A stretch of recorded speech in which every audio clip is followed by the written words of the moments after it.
Hello and welcome back to the channel. Normally we cover things like Kenjutsu, Iaijutsu, and if you want some educational videos on that, you can click on the link above.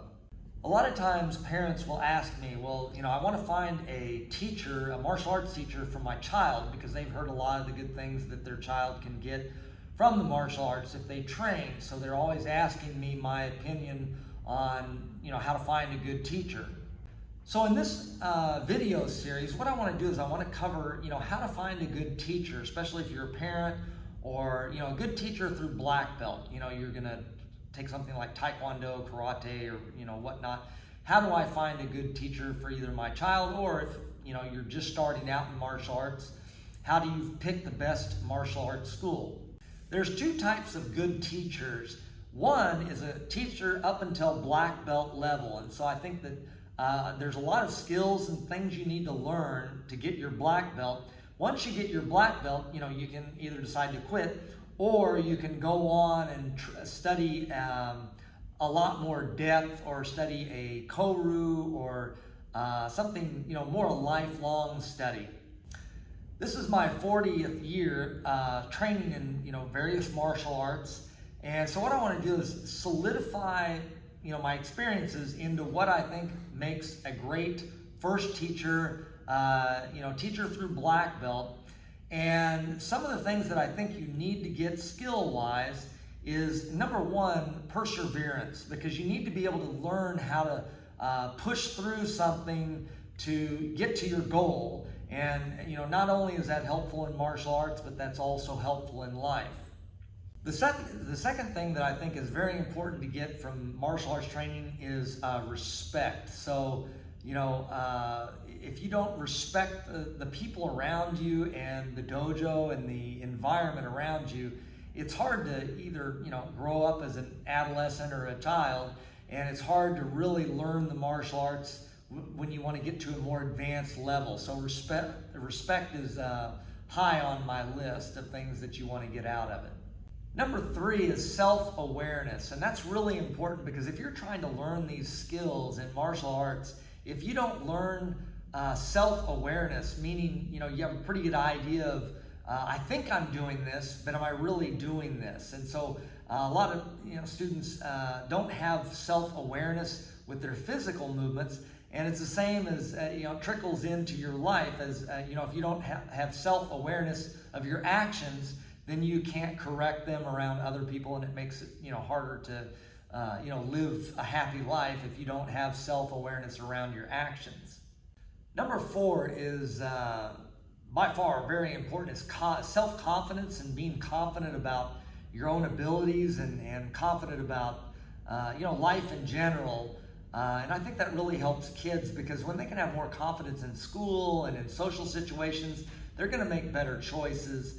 And so confidence is definitely a strong skill to learn from the martial arts.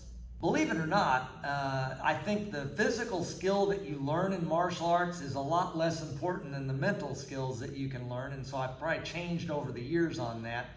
And I believe that, physical skills, so you've got to learn coordination, timing, balance, things like that, that you can directly relate to more. Actually, as an adolescent and young person, that helps develop your brain.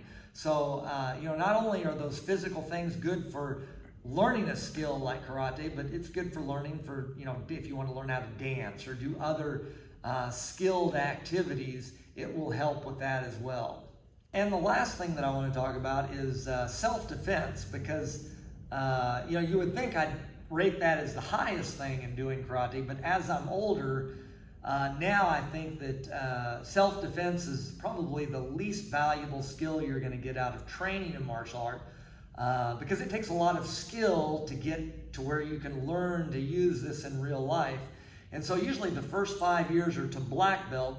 You're learning self-defense, but you're not skilled enough to actually use it. So that's later on down the road. So if you get some self-defense along the way in those first 5 years, that's great, but I don't think it should be necessarily the focus unless you're going to, get into martial arts just to learn how to fight. Then you would want to have more aspect on the fighting part than the mental aspects. Okay, so if those are the attributes that you want to accomplish or you want your child to learn, how can I know if I'm walking into a dojo if they're going to give my child those attributes? Well, I'm going to go over some things that I think you should look for as a parent or as somebody interested in martial arts. When you go into a school, what are you looking for?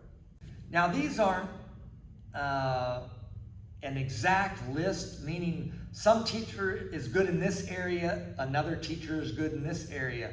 So don't get that if they don't check all the boxes, they're not a good teacher. I'm just saying in general, these are the things that you should look for.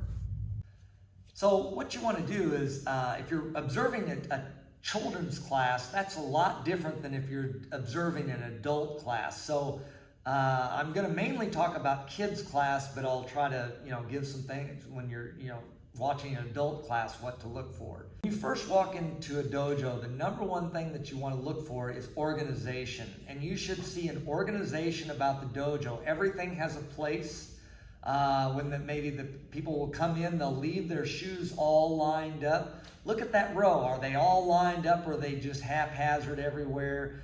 So that's the first thing you look for, is how structured is the dojo? Are all the weapons at the same level? Are they all square? Are they all presented very nicely, or is everything strewn about everywhere? So look for the organization of the visual, just visual in the dojo. The next thing you want to look at is watch how all the students are interacting. So are they all interacting respectful? Are they paying attention to what they should be paying attention to? Now, obviously, that's age specific, because if you have 3 or 4 year olds in there, they're obviously going to be scatterbrained, but if you have older kids, and as they get higher ranked, they should have more respect towards each other and really respecting other people's space in the dojo. And the next thing you want to look for is when they start class, is everybody quiet? Does everybody, sit where they should? And are they ready to start class, or does everybody run around? Does the teacher have control over that classroom? Is everybody, know their place and where to go to start the class? Once the class starts, do you notice if a child comes in late? A lot of times, if the child comes in late, they have to do push-ups, like 10 push-ups for being late. And notice they don't ask, is there a reason why? Were your parents late bringing you, whatever. If you're late, you do push-ups. There's no excuse. And that's a really good trait to start, because you don't make excuses for things. You just come in, you didn't do what was asked of you, and then you had to do push-ups. So that's a structure thing that should be in place. The idea of having the student do push-ups when maybe the parents, didn't bring the kid on time, it's very important. I think the most important thing kids can learn from martial arts is the consequence for your actions. So no matter whose fault it is, if it's a parent's fault or whatever, kids didn't show up on time, they had to do push-ups, and they just learned there's a consequence for my action. And I think that's really very valuable. Another thing you might see with the kids class especially is, they might get a notebook, and they might have to sign, hey, have I done all my homework this week? Have I done all my chores this week? And they have to take it home and get it signed by the parents and then bring it back to be able to stay in the class. So I think that's a really good idea to help keep the kids motivated, not necessarily just in class, but also in life, to sort of start tying this into their everyday life. Pretty much after that, you just watch the general flow of the class. Does the teacher have control over the class? Does he expect higher level things from people that have been there longer, and then he has maybe more tolerance for things as they're younger and less experienced? Those kind of things. Just watch the dojo in general. Now, at the end of class, what you might notice is all the kids or all the adults get brooms and broom the mat off, or they'll actually get a rag if it's a wood floor, and they'll clean the wood floor at the end of class, or they'll clean the whole dojo. We have a list where each school, so we have a karate school here, we have Katori Shinto Ryu, and we have Aikido. Each week, a different person has or a different school has the responsibility for cleaning the dojo, doing a deep clean on the dojo. So that's very important. Is you would think, well, I'm paying for my child to do this. Why am my child cleaning the dojo? Well, it's very important that they learn to take care of the dojo, and it gives them some skills of it's really hard to get down on your hands and knees and push a mop across the floor. So it helped on a lot of different levels. Probably the most important thing to look at is the teacher themselves. Get a sense when you meet them, are they very friendly? Because I think a beginner teacher, the teacher needs to be friendly, personable, and have a good personality themselves. Now, maybe when you get into higher level martial arts, that's not so important, but I think in the beginning, it's really important for the instructor to have some confidence themselves, be very friendly and personable and down to earth, and just seem like a really good person when you meet them. And then look at their physical appearance. Do they look like they train? Do they train with the students? Do they stand up there and bark out orders? Are they in good physical condition? Unless they've broken their leg or something like that. But they should be training themselves. Just as much of a student as the students are. So they should be training along with the class. They should be in good physical fit shape to where they can keep up the stamina, unless they're a lot older or something like that. Something's keeping them from doing that. One thing to watch when you're watching the instructor is how much are they pushing the students? Are they just kind of letting them kind of do their own thing, or are they really attentive in their self-growth? Do they take a lot of personal responsibility in making sure these kids are growing appropriately? And that takes a lot of work. It's a lot of work to be a kids instructor, because or a good kids instructor. So are they motivating the students directly? And obviously they're going to motivate the younger kids different than they're going to motivate the older kids, and it's age appropriate and rank appropriate. But they should be pushing the kids. The kids should be pushed, or the adults should be pushed, not just there and social hour, not so much. It should be structured. I personally think my daughter had one of the best martial arts instructors for beginners that I've ever seen. And what he did is he pushed them beyond anything they thought they could do. And he did it in a playful way. I mean, you never knew he was pushing them, because it was just natural to happen. And also, she got a lot of skills from that teacher that I think directly related to, she was able to buy her own car at the age of 16, which I don't know many kids that can do that. She's able to determine her own study schedule, and I don't have to push her to study. She's just, whenever she decides to do something, she puts her mind to it and she can follow through. And what I want to do is I'm going to put a link above to her, I think her green belt test, where it was a 7-hour test, and it was grueling for those kids. But because of that test, I think she can do anything she sets her mind in the future of what she wants to do because of her martial arts experience. So I'm going to put a link above. So people all the time are asking me, well, what should I have my student or my son or whatever do? Should I have him do taekwondo, karate, aikido? What's the best martial art to start out with? And I think the best thing that I've ever heard is start out with a martial art that you're going to actually stick to and you have the most interest with. Because now kids are interested in martial arts from anime, or they watch a movie or something sparks their interest. So you want to make sure they have an interest so they will stick to it.